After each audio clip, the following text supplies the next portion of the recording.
Hi, Paul Elam with an ear for men. Navigating the relationship landscape with women can be a pretty god-awful experience, even when you're lucky. Lots of guys, good, decent men with healthy aspirations, can go into a relationship with the best of intentions. They can prove the relationship mettle with good character and a fair, compassionate approach, and still very likely end up with this. One day I can go on the lake. God damn! Now, let's be honest. This is nowhere near the worst-case scenario. The consequences of being with the wrong woman include a destroyed reputation, financial ruin, incarceration, loss and alienation of children, being the victim of proxy violence by police, friends, and family, and even death. And depending on what you think is worse, men also face the possibility of decades of living their life in misery, trying to prevent those things from happening, or just trying to get her to convert from insufferable bitch to human being. We also know, as men, that if any of this misfortune befalls us, the world will just shrug and move on, often spitting on us as it passes by. I think that reality is finally sinking in on enough men that we are seeing various movements emerging trying to cope with it. Some men have elected to check out completely, and it is hard to tell how any rational person could fault them for it. Still, though, most men, even the ones who are acutely aware of this information, are going to follow their instincts to pair bond. They are going to get involved with women because that is what human beings do. Because for humans, it is an important, healthy instinct. The attempt in these talks is going to be for me to offer a risk reduction effort and survival tools for the men who will embrace pair bonding regardless of the risks. And of course, part of the effort here is to reach out to many men who may not even be aware that they need risk reduction to begin with. 2 quick items. As promised in the last video, I won't be relying on NAWALT here. I also point out for the last time that I'm not offering any of this as anything but my unscientific opinions and theories. That being said, let's move on and talk about the model. Models are important, and so as not to bore you with a bunch of psychobabble, suffice it to say that none of the psychological models are a magic bullet, and none of them provide a good fit for everyone, including mine. They can, however, provide a very useful framework for generally understanding how men might be expected to operate in different circumstances.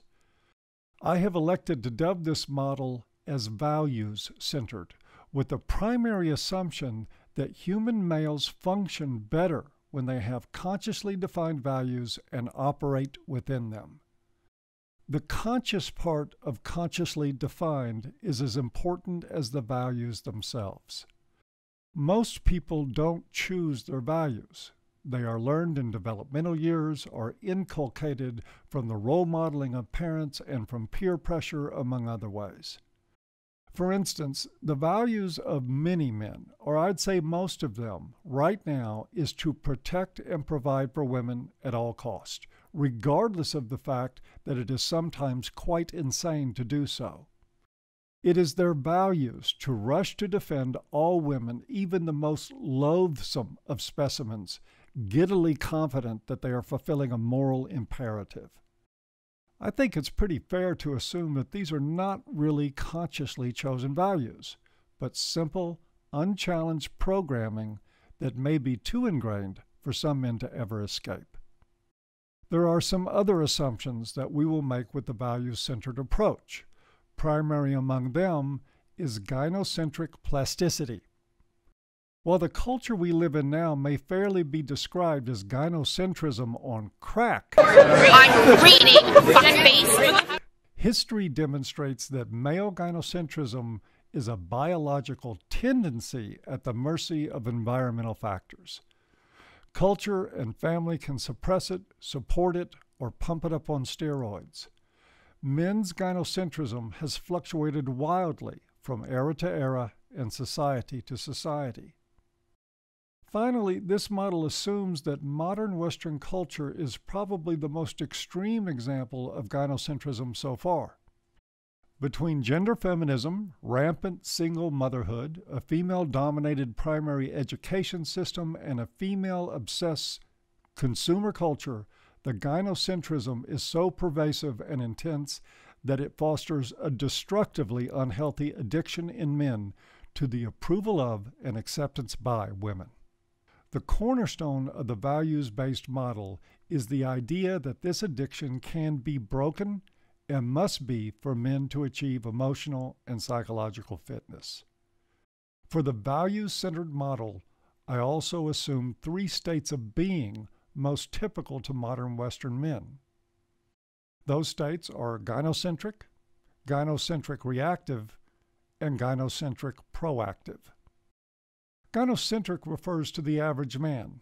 He usually, but not always, operates with women unconsciously, just following whatever scripts he's adopted from early in life. He seeks women's acceptance without an intact set of values that are designed to protect him. In fact, it is his values that put him at risk. Many men value only being accepted sexually and romantically by any woman they are attracted to, regardless of her moral character and any possible risk she represents. The gynocentric man is the one with a piece of paper that says "kick me" taped to his back. We can mock him if we want, but we are well to remember that we have all been this man at one point or another in our lives.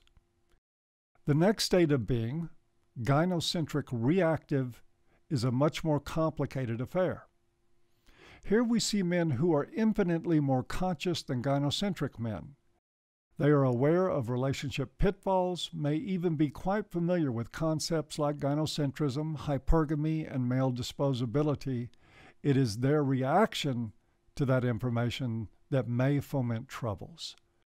These men can be perpetually fulminating and overtly hostile to anything female.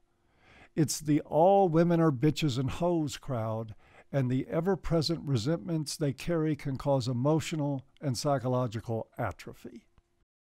They may have a diminished capacity for reason and defensively take refuge in ideology that shields them from examining their anger productively.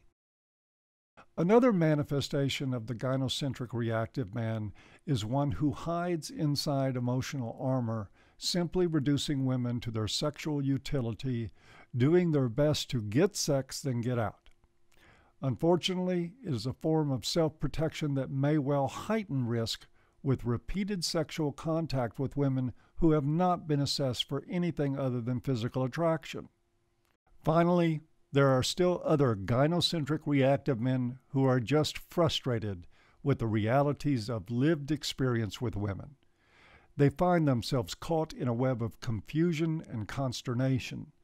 They tend to be understandably mistrustful of women and sometimes vacillate between being indifferent to them and being attracted.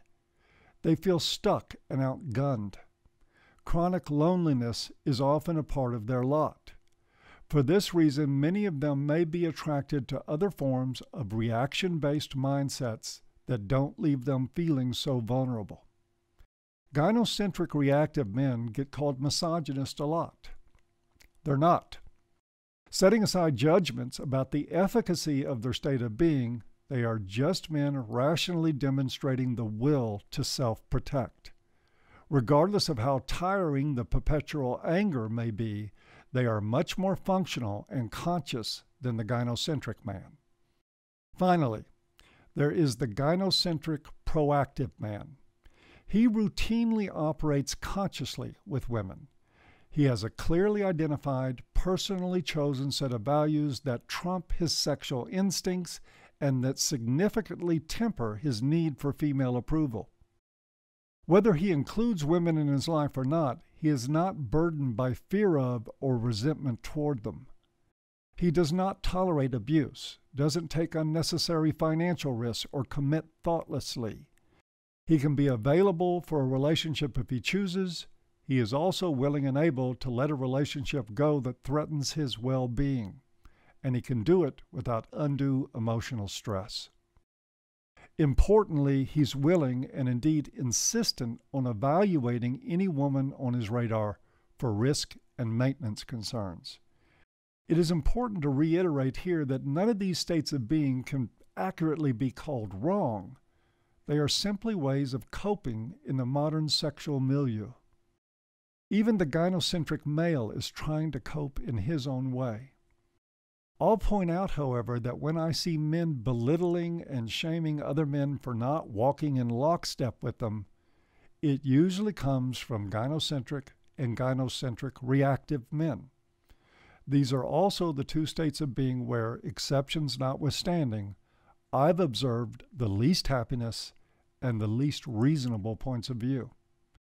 So, obviously here, the intent is to suggest that there is much more benefit to men in a gynocentric proactive state of being. The benefits are certainly there for emotional health. Now, it will probably not come as a shock to you that the next talk, and the first truly focused one on the values-based model, will be on values. Consciously chosen, thoughtful values that you're willing to elevate above biological drives and social pressure aren't just important to this model. They're important to self-respect, personal agency, and to men's general mental health. Not to mention they are the first line of defense against abuse and exploitation by women. They are also a way to defend from other men. Ever meet a mindless pussy hound that you trusted? Conveniently, in taking an honest and courageous assessment of your values, you will eliminate any doubt about where you stand in this model's three different states of being. I'll be discussing that this Thursday here on An Ear for Men. A short announcement before I close. Each of these videos will have an additional segment at the end in the outro each Monday and Thursday. On Mondays, it will be a brief myth-busting about men, and on Thursdays, I will offer tips that might help you understand this process a little better. Keep watching this video for the first installment of Myth-Busting Mondays and Thursday Tips. That's it for today. As always, thank you for watching, and I hope you've enjoyed. See you next time. Hi guys, welcome to the first installment of Myth-Busting Mondays. Today, the myth that men lack emotional acumen. Don't buy this piece of shit feminist fairy tale. Despite being sometimes brutally socialized to guard their feelings and at constant risk of sexual rejection and shaming if they show vulnerability, men display remarkable emotional genius. Study the works of the great composers and poets. Look at the efforts of the most emotionally compelling songwriters and playwrights. Listen to symphonies and operas that can evoke the strongest emotions with no words or those in a foreign language.